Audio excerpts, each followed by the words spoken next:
So I've noticed something. Many people get into heated, divisive arguments over the pronunciation of God's name.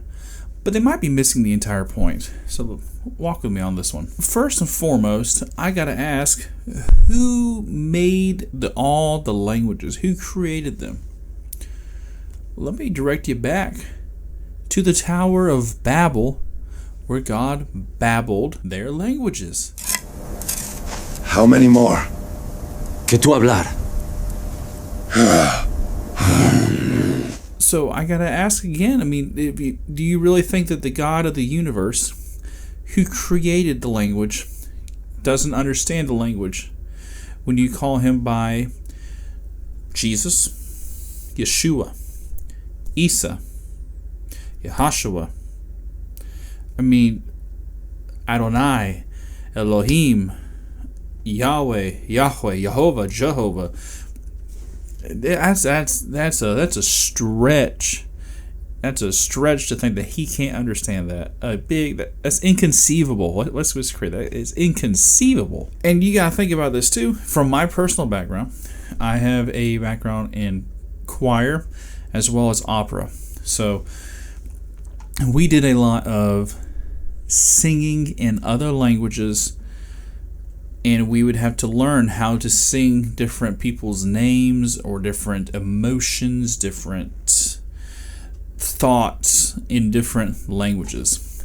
So we would sing in French, we would sing in English, obviously, we sing in Italian, we sing in Spanish, German. So if we're singing out to God in their services and they sang, "How great is our God, sing with me, how great is our God," he understands that. Or, "Cuán grande es Dios, cántalo, cuán grande es Dios." Does he understand that? Yeah, it's Spanish. Does he understand it? Yes. Or, let's just keep going. "Gadol Elohai, Shiluki Gadol Elohai." It's Hebrew. Do you think he doesn't understand? Let's look back to, when the Spirit first introduced himself at Pentecost. The Ruach HaKodesh came down and it sat upon them, or he sat upon their heads like cloven tongues of fire, and they began to speak in the languages of all the people around. They would speak in one and they'd hear it in all their different languages. He is speaking Mandarin? Strange. No, he is speaking Swahili. You don't think that he understands when you say Yahweh, Yeshua, Jesus, Adonai, God, Lord, Herrn, if you're in German? Really? That was the first major miracle after Yeshua ascended. The Spirit came, they spoke in other tongues, and everyone heard around it, and thousands were out of the church that day. But third, let's think about this too. What really is a name in the Bible? It's not just the sounds, it's the person's character. Names had and carried meaning back then. They still do, but not as much.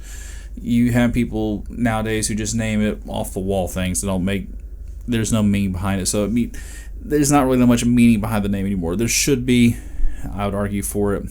All my children have names that have meaning behind it. But that's not the case. But in biblical times, the names had meaning. That's why you have him saying in the Torah that he is the I am. That I am your healing. I am your salvation. I am your deliverer. I am the Lord of angel armies. I am your deliverance. I'm Adonai Hashia. I'm Adonai Sabaoth. There's name upon name upon name. El Shaddai, El Elyon. All these different names it has, and they reveal to us different aspects of his character and who he is. So this isn't really about the pronunciation of the name. It's about who are you calling on? Who are you praying to? Who are you worshiping? Because do names have meanings? Yes. If I were to say, "Oh, praise be to Buddha," obviously I'm not talking about Adonai. That's big difference there. Okay. But here's where a little, and I may get some heat for this. I may. But that's okay. here's a little bit of the gray area. When I've been listening to, I love listening to worship music in other languages. I love it. By all means, challenge this week. Go find somebody that's a worship leader in another language. Listen to them. Put them down in the comments who you listen to and the song you listen to. Let me know, because I may not know them. I'd love to hear them. But there's this gentleman. Oh man, I can't remember his name. But he sings for One for Israel, and he's the guy who sings in Arabic, excuse me. And he sings Allah.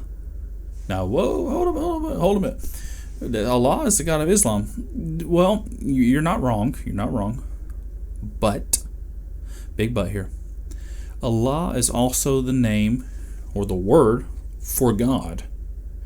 Just like if Zeus is a god, Hermes is a god, Thor is a god.